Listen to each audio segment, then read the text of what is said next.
alive. The junkyard sprawled beyond Derbie, like a necropolis built of iron and glass. Under the moon's pallid light, the wrecks rose in crooked ranks, bonnets twisted open like broken jaws, windscreens veined with fractures that caught the light like frozen lightning. Rust devoured every panel and hinge, spreading in blooms the color of dried blood, until each carcass seemed more skeletal than mechanical. The air hung thick with the tang of oil bled deep into the soil, mingled with the mold-sweet dampness that lingered after every rain. Sheriff Jeremy Ryan moved among them with the unhurried gait of a man strolling through his own gallery. His torch slid across dented roofs and peeling paint over dashboards littered with the remnants of other lives. Maps curled and yellowed, receipts long faded, toys abandoned mid-journey. This was no yard of salvage. It was a cemetery, each vehicle a coffin holding the memory of a stranger who had crossed Derbie's boundary and never returned. He stopped before a station wagon bleached to the color of parchment, its doors sagging wide as if the weight of years had pulled them down. The seats were rotted, springs snarling through torn fabric, yet a child's cooler still sat upright on the floor. Ryan crouched, the hinge groaning as he pried it open. Inside lay the remnants of a journey never finished. Sandwiches hardened into slabs of leather, apples shriveled to black husks. A juice carton collapsed inward like a punctured lung. He turned the carton in his hand, its straw brittle and yellow, and a slow smile crept across his face. Another family claimed, another line etched into Derbie's silent ledger. A little further down the line he walked by a trunk of another car, slick with rot, as though nature itself had decided to bury the car where it lay. Moss had taken hold across the bonnet, a green hide crawling over metal, and in the back seat a bloom of mushrooms fanned white and fragile from the fabric. The vehicle looked less like a machine than a coffin forgotten in the undergrowth. He ducked, torchlight sweeping through the broken window. A handbag slumped open on the passenger seat, the leather hardened into brittle folds. Inside, the contents had fused together. A comb caught in a tangle of hair, a compact mirror cracked down the center, and a tube of lipstick collapsed into a waxy stump. Ryan lifted the lipstick between finger and thumb, turned it until the torchlight caught the faded shade of crimson, and smirked. He could almost see the woman who had worn it, her reflection leaning close to the glass, mouth drawn into a smile that had never belonged to this place. The light of his torch found the back seat. A child's sketchbook lay warped and damp, its crayon pages curling. He flipped it open, and crude figures stared back. A stick-limbed family, a house with 4 crooked windows, a sun that smiled down in bright blue rays. The last page showed a dog, head too large for its body, teeth drawn like spikes. Ryan's smile deepened. To anyone else, it was heartbreak. To him, it was inventory, one more fragment cataloged in Derbie's unending archive of the lost. Ryan grew tired of the rows, the torchlight, the rust, the stale perfume of mold and oil. He'd walked the aisles enough to know every bonnet by heart. He clicked the torch off, slipped it into his belt. The road into town shimmered faintly under the moon, and for once the silence pressed too close. Derbie was like that, too still, too obedient, as if the streets themselves held their breath until Ryan decided to break it. He slid into his cruiser, turned the ignition, and let the engine cough awake. The sound felt good, human, even if the man behind the wheel wasn't quite that anymore. He wasn't heading anywhere important. That was the beauty of it. No calls to answer, no complaints to chase down. The motel had been gnawing at the back of his mind. A van still sat in the lot, Jesse's van. Ryan liked his trophies neat and filed. Later on, he would collect his trophy. As the cruiser rolled past the empty petrol station and the darkened shops, he met a tune under his breath. Nothing cheerful, something low, sour, almost tuneless, but it kept him awake. He grinned at the thought, a sheriff out on patrol, except his beat was nothing but ghosts and carcasses. Best job I ever had, he said. The night seemed thicker now, as though the town itself had leaned in closer to listen. The barber's shop stood 2 blocks down from the diner, its striped pole dark, the glass door cracked but still bearing the flaking gold letters, Lloyd's Cuts. Ryan squinted looking in. Inside smelled of talc gone sour and hair clippings damp with age. The chairs stood neatly in a row, their vinyl cracked, mirrors coated in dust. At first glance, the place was simply abandoned, but then Ryan's torch found the barber's chair in the center. The body was still there, or what had once been a body. The barber sat slumped, skin gone to parchment, suit stiff with age. His head lolled against the rest, and across his throat gleamed the long grin of a dried wound. The straight razor lay in his lap, rust eating the blade, the handle glued to bone by blackened blood. His jaw had dropped open, teeth exposed in something too close to a smile. Ryan tilted his head, studying the scene like a critic at a gallery. Hell of a close shave, Lloyd, he said, chuckling. He squinted again, noting how the cape was still draped across the skeleton's shoulders, as though the man had simply finished with himself and waited for the next appointment. Ryan gave a mock salute with 2 fingers to his brow. Saved me a haircut, he muttered and drove on. The bank sat on the corner like a mausoleum, its stone face streaked with rain stains, windows blind with grime. Ryan parked out front, switched off the cruiser, and listened. Not a sound. No night insects, no shifting air, nothing. Derbie held its breath as he stepped inside. The lobby yawned wide, counters stretching across the floor, their brass rails dulled and green with tarnish. Dust lay thick over everything, disturbed only by his boots. The pens on chains were still there, brittle and cracked, their ink long dried to powder. Leaflets in the racks sagged with moisture, the edges curled like dead leaves. Ryan swung his torch over the teller windows. Empty stools, empty booths, not a clerk in sight, not even the smell of old perfume or sweat to hint anyone had ever sat here. Just cobwebs strung across the gaps where money once changed hands. He leaned against the counter and rapped his knuckles twice on the wood. "Anybody home?" he called, grinning when the echo bounced back to him. The sound was the only answer. Ryan slid open one of the gates and stepped behind the counter. Drawers yawned open, hollow. A safe door stood ajar, its inside bare, not even dust brave enough to settle there. He whistled low, shaking his head. Bank without tellers, vault without money. Guess you can't cash out in Derbie. He let the gate swing shut behind him and laughed, the sound sharp, almost boyish. To Ryan, the emptiness wasn't frightening. It was entertainment, like the town itself had built him a stage, and he was the only man left to clap. Ryan circled back to the motel lot before the night grew thin. Jesse's van still waited, boxy and stubborn, its paint dulled to the color of wet ash. The windows were fogged from inside, streaks of dried condensation tracing crooked lines.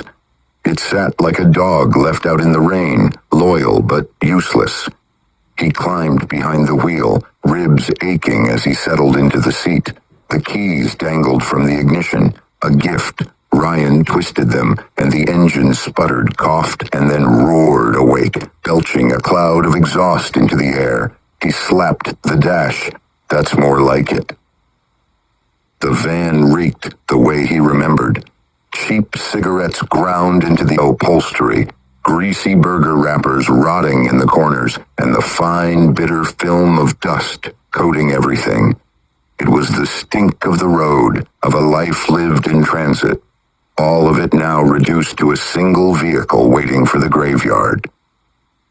Ryan drove slowly through Derbie's hollow streets, the silence broken only by the rattle of the van and the ache of his breathing. Bruises flared with every bump, but the grin stayed fixed.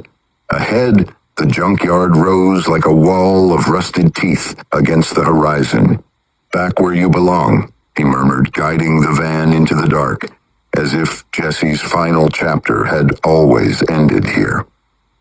The junkyard gates yawned open as Ryan eased Jesse's van inside, tires crunching over gravel and broken glass. The rusted hulks seemed to lean toward the newcomer, their dented flanks catching the moonlight like hungry eyes. He guided the van down a narrow aisle, weaving past station wagons already half swallowed by weeds. When he killed the engine, silence settled heavy. He sat a moment, breathing in the sour reek of cigarettes and grease that clung to the cabin, then pushed the door open. The night air didn't clear it. The stink would cling forever, just another part of the inventory. Ryan stood back, hands on his hips, admiring the way the van looked among the rest. Each vehicle carried its own weight, its own story, but this one had seen Jesse's end. That gave it pride of place. He tapped the bonnet once, almost affectionate, before turning toward the rows beyond. "Welcome to the family," he muttered, and the grin that split his face showed more teeth than warmth. From above, Derbie sprawled in silence, its streets pale ribbons beneath the moon. The crow drifted on the updraft, wings stretched wide, eyes blazing with a vision no person carried. The world burned in shades of green rooftops, etched in ghostlight, every shadow a pool of deeper emerald. It circled once, scanning the town, the diner, dark and hollow, the bank, its windows black squares, the barber shop, where a skeleton slumped eternal in the chair. All of it lay revealed, fragile under the crow's stare. With a lazy tilt of its wings, the bird turned toward the junkyard. The cars gleamed like bones scattered across the earth, their broken windows flashing silver under the moon. The crow descended. Below, Jeremy Ryan prowled among the wrecks, torch beams slashing left and right. He moved like a man at home, muttering, chuckling, fingers trailing across dented bonnets as if greeting old friends. The crow cocked its head, unblinking, watching him with its green-lit sight. Ryan stopped, talking to himself, or to the cars. He tapped Jesse's van on the hood, grinning like a proud curator. To the crow, he was smaller than he believed himself to be, just another animal circling his territory. It ruffled its wings, silent, and kept watching, its gaze patient, predatory. The crow adjusted its talons on the bent lamppost, feathers shivering in the thin wind. Below, Jeremy Ryan moved like an actor trapped in his own theater, playing to an audience of wrecks. He ran a palm along Jesse's van, rapped his knuckles on the hood, then stooped to peer into a shattered windscreen as though it might answer him. Every gesture carried a private hour, grins to himself, a murmur here, a chuckle there, that rang too loud in the stillness. Through the bird's green vision, Ryan's torch beam lanced back and forth, harsh against the emerald dark. When he bent over the van, his breath fogged the glass, and his lips moved in words too soft for the crow to catch. It tilted its head, unblinking. In its sight, Ryan's rituals meant nothing. A caretaker fussing over coffins, a man proud of his cemetery. To the crow, he was smaller than he imagined himself to be, one more figure pacing inside a cage he would never leave. The crow unfurled its wings and slipped from the lamppost, drifting high above the junkyard. Ryan shrank below into a thin green silhouette, torchlight jittering across the rows of cars like a nervous pulse. The bird gave him no more thought. Its path carried it over the roofs of Derbie and out into the bush, where where the night thickened into black canopies of pine. Down there, life moved. Deer ghosted through the undergrowth, raccoons skittered between tree trunks, foxes nosed through the littered grass. Their eyes burned emerald in the crow's sight, and when they lifted their heads, the silence cracked with a chorus of clicks and rattled syllables. The language was not their own, but it poured from their mouths as naturally as breath. Raccoons muttered to one another in staccato bursts, claws drumming against the bark in rhythm. Deer replied with hollow, throat-deep tones, bodies swaying as though they were listening for signals on the wind. A coyote's growl bent into layered syllables, sharp as snapped wires. The crow circled lower, joining the song with its own harsh cadence. The forest mewed in agreement, the code stitching itself across species like a net. None of the animals truly spoke. It was programming built into their bones. But together they formed a watchtower, a living web stretched across the town's borders. And all of them, every eye, were waiting. The crow glided lower, branches clawing at its wings as it settled on the limb of a pine. From this perch, the forest stretched in living signals, every movement part of the same pattern.